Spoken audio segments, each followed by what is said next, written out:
Welcome back to Mr. Pat's 31 Days of Halloween.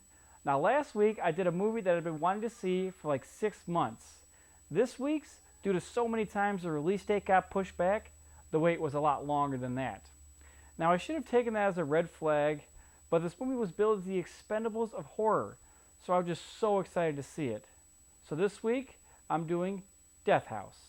The reason it was compared to Sylvester Stallone's action series was this movie was a who's who of horror legends. It had Kane Hodder of Jason fame, Tony Todd who played Candyman, Sid Haig who was Captain Spaulding, Danny Trejo from Anything by Robert Rodriguez, Bill Moseley from Devil's Rejects, Gunnar Hansen who played Leatherface, and several more.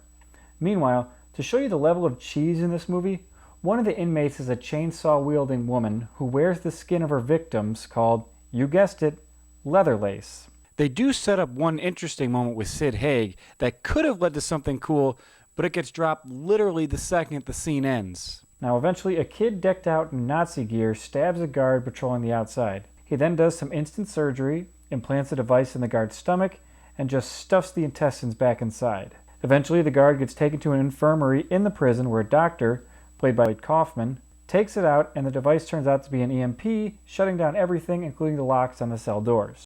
Despite about a perfect cast as you can get, it's not good. A group of agents are touring a supermax prison called Death House. Basically, it's home to the worst of the worst murderers and freaks. The goal of the prison is to rehabilitate the inmates by wiping their memories and implanting new ones. There's a lot of intro to psychology talk that tries to make it deeper than it is, but none of it works. The story is batshit insane. The prison is 9 levels deep, much like the circles of hell. The worse you are, the lower you go. All the way down on the 9th floor are a group of 5 people called the Five Evils. They're, well, the name explains it, and they have somehow learned the secret of immortality. After the EMP blast, Kane Hodder, who I also met at the horror convention back in July, and is also a real nice guy in real life, tries to rally the prisoners to him, only to get shot then gutted for his efforts. He manages to shake that off, somehow apparently learning immortality as well. Hodder then gets all his new friends to head down. He says the way to freedom is with the Five Evils. As his group heads that way, they proceed to murder everything not in an orange jumpsuit. The movie doesn't really try to explain why these characters can't die. It shows a little bio in the beginning and mentions how they all dabbled in the occult, but that's it. It also doesn't bother to explain why Hodder can't die or what the hell Tony Todd was doing. He bookends the movie and I was left scratching my head as to why. It's a mystery, but it's not one I care to know more about. I mean, it's nice seeing Todd because he's awesome, but at least give him something better to do. The best part of this movie is finding out the familiar faces, because it's really the only thing the film has going for it. You watch and all of a sudden it's, hey, I know that guy.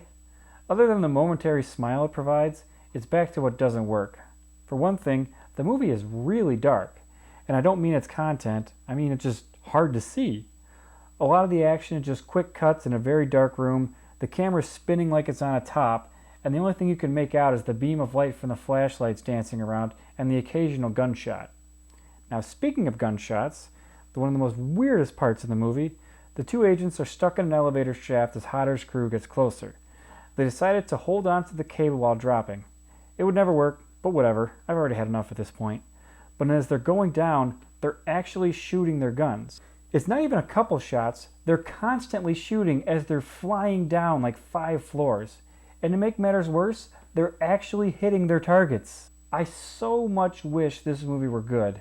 It doesn't even get into the so bad as good territory. They make a few attempts with the male agent throwing around movie quotes every so often, but it doesn't work. This movie seems to take itself a lot more serious than it should. You know there's a problem when the movie boils down to the explanation at the end by Bill Moseley. There needs to be good and evil, so we need to escape and then you need to catch us.